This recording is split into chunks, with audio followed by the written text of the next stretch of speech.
Howdy, this is Lemmy with RevZilla here to talk to you today about the Trask Assault Charge High Flow Air Cleaner for Harley.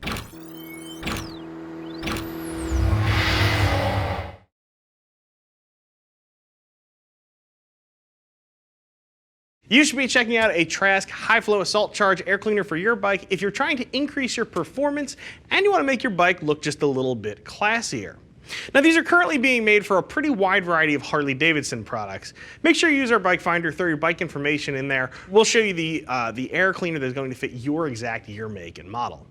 Installation on these is not particularly difficult. I'm going to call this a 1 to 2 bearder depending on a few different things. We'll talk more about installation in a little bit, but most of you should be able to get this onto your bike pretty simply with a variety of hand tools. So let's talk about who Trask is. The name is probably familiar to you if you're at all involved in sort of modern, cool, fast Harley-Davidsons. In 2000, Nick Trask came from New Zealand to America, started up his company, and these guys are probably best known for their forced induction systems. They make some really awesome turbo kits. They make really fast Harley-Davidsons. As such, they know a little bit about induction. Not just forced induction, of course, but they're also pretty good with naturally aspirated engines as well, which is why you might want to take a peek at something like the Assault Charge Air Cleaner here. Now, these are a little bit different than some of the other air cleaners we're seeing on the market. As you can see here, we've got 3 different finishes here. We've got a natural aluminum. There's also a black finish as well as chrome for those of you guys who are out there who are diehards. Generally speaking, I would say these things are just a little bit more understated. One of the interesting items of note here, anything you see with a black finish is actually Cerakoted. Those of you who are into firearms probably are familiar with Cerakoting. For those of you who are not, it is a very thin, very durable, ceramic-based coating. Some of the other stuff used by competitors to make their items black can either be glossy, have kind of a weird look to it, and oftentimes chips off very easily. It's not a concern you have with Cerakote. It's one of the most durable finishes I've personally ever experienced. So things go a little bit deeper than just looks though. So we have one of these things kind of ripped apart. We're going to walk through this, talk about some of the guts of what makes these things kind of nifty, and then from there we'll talk a little bit about installation. So I think when you're talking air cleaner, of course, the heart of the thing is definitely going to be the air filter element itself. You'll notice this filter is kind of what you would expect, sort of the gold standard there. It is a cotton gauze air filter. This thing is cleanable, washable, oilable. It's going to be good for the life of your bike. So you're not going to have to replace any more paper filters. Instead, what you're going to do is put one of these onto your bike. With periodic servicing, this thing will last for the life of your bike and then a little bit longer. Now we move on to the backing plate. Now normally, the backing plate on an air cleaner sort of has a lot of work to do, even though it's probably one of the unsung heroes of the induction system here. Couple items of note with this backing plate. First, you're going to notice here there's hidden breathers on this thing. Instead of having a giant breather hose assembly tube running all over the place, instead you've got breather banjo bolts. Really cleans up the plumbing as far as the intake is concerned on there.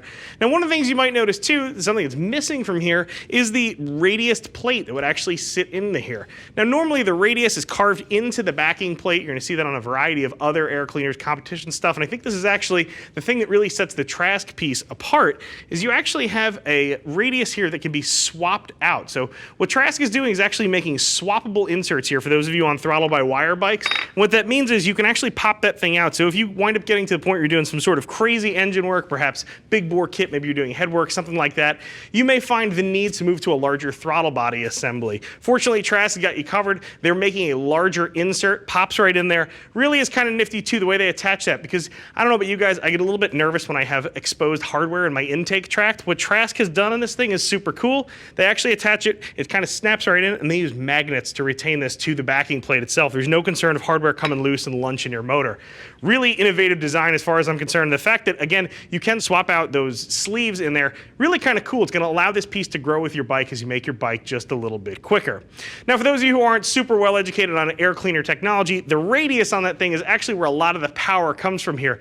It helps the air cleaner assembly move the maximum amount of clean air into your motor in an orderly fashion. Rather than being disarray and all sorts of turbulence and craziness, that radius smooths things out, really helps the thing flow a lot of air there. So of course, when we keep moving along, in addition to the really cool retention method here for the outer plate, you'll notice we also have this clear piece. This is also a very nifty thing. Now, while see-through air cleaners aren't necessarily a brand new idea, they're done exceptionally well here. Trask did a great job. You can see the butterfly working right away there.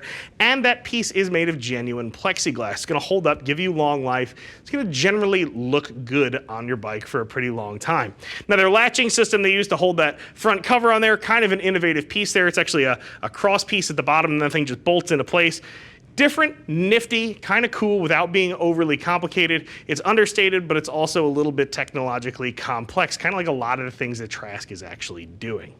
So a couple things you should be aware of before we jump right into installation too. These things have the potential to make lots and lots of power, assuming you're using other power adders on your bike. Now normally a Harley-Davidson factory air cleaner will wolf down enough air for that motor. However, most of you guys are out there going to build your engines up, you're going to do some things to get more power out of them. These things are absolutely perfect for those of you in that situation. Like I mentioned earlier, if you're considering a set of wild cams, maybe a big bore kit, exotic headwork, something like a Trask air cleaner is going to help out immensely. As your engine becomes capable of sucking down more and more air and fuel, it's going to need a low restriction air cleaner on there. Something like the Trask is not something you're going to have to replace anytime in the near future. So installation wise, as I mentioned, basic hand tools should see most of you guys through this job. It's a very simple process. You're going to remove your old air cleaner, clean out all the plumbing and ugliness and that super huge backing plate, get all that big football looking thing off your bike. You're going to bolt this puppy up. Everything you need really is right in the box to do this job, short of the tools. One item of note, like I mentioned earlier, because this is meant to be used in combination with other power adders, as you guys who throw in an exhaust on your bike, again, cams, anything weird like that, you're also going to need to retune. So that means if you have a fuel controller on your motorcycle as it is now, you're going to need to remap that puppy, and if you don't have a fuel controller, you're going to need to install one and spend a little bit of time tuning. Normally with some of modern day tuners, it's a very enjoyable process. There's not really too much wrenching to be done. Instead, there's a lot of tuning, riding. You're kind of working your way through things. So it tends to be kind of an enjoyable process. I really enjoy tuning a bike, especially with some of the modern day fuel controllers. It really does make life fun. But just remember to mentally account for that if you are considering doing an installation of one of the Trask Assault Chargers on your bike on an afternoon. Now, I'll be honest, I really like what Trask is doing here. Some of this stuff is a little bit more understated than the air cleaner designs we've seen of yesteryear. I especially generally identify with things that are just a little bit toned down. Personally, this natural aluminum finish over here really speaks to me. However, my opinion is not the only game in town. Click below, see what some other riders who are rocking one of these items on their bike have to say about it.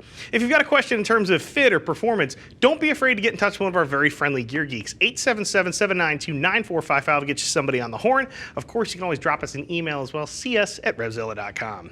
I'm Lemmy. I'm out of here.